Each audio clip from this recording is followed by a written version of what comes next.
Solo leveling season 2 এর আরও একটি নতুন এপিসোডে আপনাদের স্বাগতম। পূর্বের এপিসোডে আমরা দেখেছিলাম জিনু ডিমন ক্যাস্টেলের ভিতর ঢুকে বিভিন্ন মনস্টার ও বসদের সাথে ফাইট করে 75 তলায় পৌঁছেছিল। সেখানকার বসকে পরাজিত করার পর তার খাদ্য শেষ হয়ে যায়, তাই সে তার মিশন সেখানে স্থগিত রাখে এবং পরবর্তীতে সম্পন্ন করার চিন্তা করে। আজকের episode I need to stop faking চতুর্থ পর্ব সেখান থেকেই শুরু হয়। জিনু ডিমন ক্যাস্টেল ডানজন থেকে বের হয়। এলিক্সার অফ লাইফ তৈরি করতে তার শুধুমাত্র একটি উপাদান প্রয়োজন, যা হলো purified blood of the Demon Monarch. Demon castle মিশনে যাওয়ার কারণে তার অনেক লেভেল আপ হয়েছে এবং শক্তিও বৃদ্ধি পেয়েছে, কিন্তু সবাই জানে সে একজন ই র্যাঙ্ক হান্টার। সেই ডিমন ক্যাস্টেল বসকে পরাজিত করতে হলে তাকে আরও শক্তিশালী হতে হবে, যা বর্তমান র্যাঙ্ক দিয়ে পারবে না। তার র্যাঙ্ক বৃদ্ধি করতে হলে যাতে সে উচ্চ লেভেলের ডানজনে অংশগ্রহণ এবং দ্রুত লেভেল আপ করতে পারে। উচ্চ লেভেলের ডানজনে শক্তিশালী ম্যাজিক বিস্ট থাকে, তাই সে দ্রুত শক্তিশালী হতে পারবে। তাছাড়া বর্তমানে সে শক্তিশালী হয়েছে এ কথা বেশি দিন গোপন থাকবে না। তাই জিনু তার হান্টার র্যাঙ্ক পুনর্মূল্যায়ন করার পরিকল্পনা করেন। হান্টার অ্যাসোসিয়েশন পুনর্মূল্যায়ন এলাকায় হিউন হান্টারদের খোঁজ করেন। আজকে কোন ধরনের হান্টার তারা নিতে পারবে। দেখতে দেখতে জিনুর দিকে তার চোখ পড়ে। হিউন বেককে ফোন করে জানান যে জিনু তার র্যাঙ্ক পুনর্মূল্যায়ন করতে এসেছেন। এ কথা শুনেই বেক সেখানে আসার উদ্দেশ্যে রওনা হয়। একজন মহিলা জিনুকে একটি অপেক্ষার জায়গায় নিয়ে যান। দুই হান্টার কাছাকাছি পুনর্মূল্যায়ন প্রক্রিয়া নিয়ে খুব উদ্বেগ নিয়ে আলোচনা করেন। তাদের র্যাঙ্ক কী হবে? যদি তোমার র্যাঙ্ক ডি অথবা তার থেকে বেশি হয় তাহলে এই গিল্ডের স্কাউটরা তোমার সাথে কথা বলবে, আর যদি তোমার র্যাঙ্ক ই থেকে উপরে বেশি হয় তাহলে তুমি একটি ভালো জীবনযাপন করতে পারবে হান্টার হিসেবে। জিনু পুনর্মূল্যায়ন এলাকায় প্রবেশ করেন। র্যাঙ্ক পুনর্মূল্যায়ন করার জন্য ব্ল্যাক ক্রিস্টেল হাত দেয় এবং অপেক্ষা করে। জিনুর পুনর্মূল্যায়ন নিয়ে একজন মহিলা অ্যাসোসিয়েশন কর্মী সমস্যায় পড়েন, কারণ তার র্যাঙ্ক পরিমাপ করার স্ক্রিনে ইরর দেখাচ্ছে। আরেকজন কর্মী সেখানে আসেন। সে সমস্যার কথা শুনে বলে, এটা তো হওয়ার কথা নয়। সে নিজেই চেক করা শুরু করে এবং ইরর দেখতে পায়। এটা দেখে সে শকড হয়ে যায় এবং বলে এটা যান্ত্রিক কোনো ত্রুটি নয়, বরং তার পুনর্মূল্যায়ন করা সম্ভব নয়। মহিলা কর্মীটি বলে তার মানে কি? সে পুরুষ কর্মীটি বলে জিনু ম্যাজিক ক্ষমতা এত বেশি যে এই মেশিন পরিমাপ করতে সক্ষম নয়। তার মানে সে এই দেশের 10ম এস র্যাঙ্ক হান্টার। উ চইয়ের সাথে জেজু আইল্যান্ডের সেই বিপ্লবের এবং রিসেন্টলি ঘটে যাওয়া রেড গেটের ঘটনা নিয়ে আলোচনা করে। চই জানতে চায় হোয়াইট গিল্ডের বাইরের কে সেই মিশনে অংশগ্রহণ করেছিল এবং বসকে পরাজিত করে এসেছিল।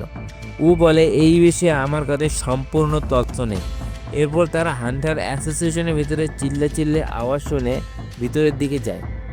অন্যরা যখন লবিতে জিনু সম্পর্কে গুজব ছড়াচ্ছে, তখন একজন কর্মী জিনুকে বলে যে পুনর্মূল্যায়ন মেশিনটি কাজ করছে না। সে চায় জিনু 3 দিনের মধ্যে ফিরে এসে আবার পরীক্ষা করুক। উ এবং চই লবিতে প্রবেশ করে। তাদেরকে দেখে অন্যান্য হান্টাররা অবাক হয়ে যায়। চই জিনুকে অভ্যর্থনা জানায় এবং তার সাথে গিল্ড নিয়ে আলোচনা করতে চায়। জিনু চইকে বলে যে সে ব্যস্ত এবং চলে যায় সেখান থেকে, যা সবাইকে অবাক করে দেয়। তারপর বেক লবিতে প্রবেশ করে। হিউন জিনুর সাথে কী ঘটেছে তা ব্যাখ্যা করার সময় চই বুঝতে পারে যে বেক জিনুর সাথে কথা বলার জন্য কতটা আগ্রহী। সে ঘামাতো অবস্থায় এবং অত্যন্ত তাড়াহুড়ো অবস্থায় ছিল।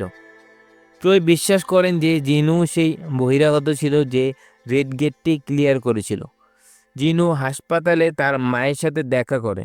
সে তার হাসপাতালে ঘর থেকে বেরিয়ে আসে এবং উকে কাছে দেখতে পায়।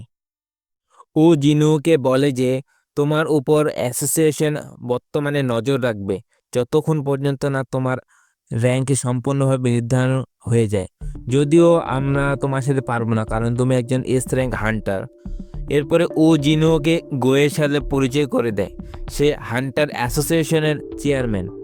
গো জিনুকে এস র্যাঙ্ক অর্জনের জন্য অভিনন্দন জানায়। সে যুক্তি দেয় যে জিনু এটা অর্জন করেছে কিনা তা নির্ধারণ করার জন্য তার কোনো মেশিনের প্রয়োজন নেই, গো বলে, হান্টার অ্যাসোসিয়েশনে কিছু মাত্র দক্ষ হান্টার রয়েছে। আমরা অন্যান্য বড় গিল্ডের সাথে তাল মিলিয়ে চলতে পারি না যদি টাকা ও বিখ্যাত দিক দিয়ে হয়। ও আমাদের সর্বোচ্চ র্যাঙ্কে হান্টার, তাও আবার র্যাঙ্ক। বর্তমানে এই দেশের সবচেয়ে বড় অ্যাডভোকেট সরকার নয়, বড় হান্টাররা, যারা মানুষকে ম্যাজিক বিস্ট থেকে রক্ষা করে। এই দেশের 5টি বড় গিল্ডগুলো হলো দেশের ভিত্তি। যদি তুমি এই যে কোনো একটিতে যুক্ত হও তাহলে ব্যালেন্স নষ্ট হয়ে যাবে। গো চায় জিনিও তার অ্যাসোসিয়েশনে যোগদান করুক এবং তাকে একটি চাকরির প্রস্তাব দেয়। সেই চাকরি করার যোগ্যতাও তার রয়েছে। জিনু বলে, এই জন্যে আপনি আমাকে জয়েন করতে বলছেন? সে ভাবে এটি একটি ভালো অফার। চেয়ারম্যানের সাথে সরকার এবং প্রেস সহ সকলের ভালো সম্পর্ক রয়েছে। তাছাড়াও চেয়ারম্যান এই দেশের প্রথম শক্তিশালী র্যাঙ্ক হান্টার। এই বয়সে তার শারীরিক গঠন বিশ্বাস করার মতো নয়। যদি আমি এই অফার গ্রহণ করি তাহলে আমার জীবন পরিবর্তন হয়ে যাবে। জিনু গোর প্রস্তাব প্রত্যাখ্যান করে অনেক চিন্তাভাবনা করে। সে গোকে বলে যে সে ডানজন ম্যাজিক বিস্টের সাথে লড়াই চালিয়ে যেতে চায়। গো বুঝতে পারে তার চোখের দিকে তাকিয়ে যে সে সত্য কথা বলছে এবং সে একটি খুশির ফিলিং অনুভব করে। আমার বয়স যদি কম হতো তাহলে আমি তার কাঁধে কাঁধ মিলিয়ে ফাইট করতাম, গো ভাবে। গো বলে, বুঝতে পেরেছি, আমি এই বিষয় নিয়ে তোমাকে আর চাপ দেব না। এবং জিনু চলে যায় এটা ভাবতে ভাবতে যে আমাকে দ্রুত লেভেল আপ করতে হবে যদি আমি মাকে সুস্থ করে তুলতে চাই। আমার কাছে বেশি সময় নেই। আমরা হাসপাতালে ডংসুর কাছে আসি, সে জ্ঞান ফিরে পায়। এদিকে ডেপুটি চিফ হাসপাতালের ডংসুর সাথে দেখা করে। চিফ জানতে চায় যে ইহুয়ান কি একটি ম্যাজিক বিস্ট কিনা। ডংসু যুক্তি দেয় যে ইহুয়ান একটি ম্যাজিক বিস্ট। চিফ ডংসুকে বলে যে লোকেরা ইহুয়ানকে খুঁজছে, তবে চিফ বিশ্বাস করে না যে তারা তাকে ধরবে, যে কিনা তোমাকে পরাজিত করেছে। তারপর সেখান থেকে চিফ চলে যায়।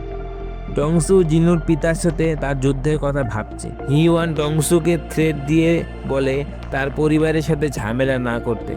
যদি করে তাহলে মৃত্যুও তার হাত থেকে তাকে বাঁচাতে পারবে না। এ কথা ভেবে ডংসু খুব রাগান্বিত হয়ে যায়। সে হিওয়ানের সাথে লড়াই করার জন্য একটি আর্টিফ্যাক্ট ব্যবহার করতে চায়। আর্টিফ্যাক্টটি হলো মানুষের তৈরি করা অস্ত্র, যা অনলাইনেও কিনতে পাওয়া যায়। এইগুলো একজন হান্টারের শক্তি বৃদ্ধি করতে এবং বিভিন্ন ক্ষেত্রে সাহায্য করে থাকে। এদিকে জিনো তার কম্পিউটারে সে আর্টিফ্যাক্ট নিয়ে গবেষণা করে। জিনো আবার ডিমন্স ক্যাস্টেলে মোকাবেলা করার আগে নিখুঁত সরঞ্জাম চায়। সে একটি চাকরির তালিকা আবিষ্কার করে যেখানে র্যাঙ্ক গ্যাটের জন্য হান্টার নেওয়া হবে এবং যে কোনো র্যাঙ্কে হান্টার অংশগ্রহণ করতে পারবে। এদিকে গো এবং জিনোর হান্টার পটভূমি অনুসন্ধান করে এবং তার কার্যকলাপ নিয়ে আলোচনা করে। গো এবং আবিষ্কার করে যে জিনু একটি র্যাঙ্ক গ্যাটের মিশনে মাইনিং দলে যুক্ত হয়েছে। জিনু ম্যানেজারের সাথে কথা বলে। জিনু ভাবে যে উচ্চ স্তরের ডানজেন্স অংশগ্রহণের জন্য বিশেষায়িত ডিগ্রির দাবি করে, যেখানে একটি স্ট্রাইক টিম ম্যাজিক বিস্টদের সাথে লড়াই করে, মাইনিং দল যারা মানা ক্রিস্টাল ডানজন থেকে সংগ্রহ করে, এবং কালেকশন টিম যারা মৃত বীজগুলোকে সংগ্রহ করে। চই, হেইন এবং অন্যরা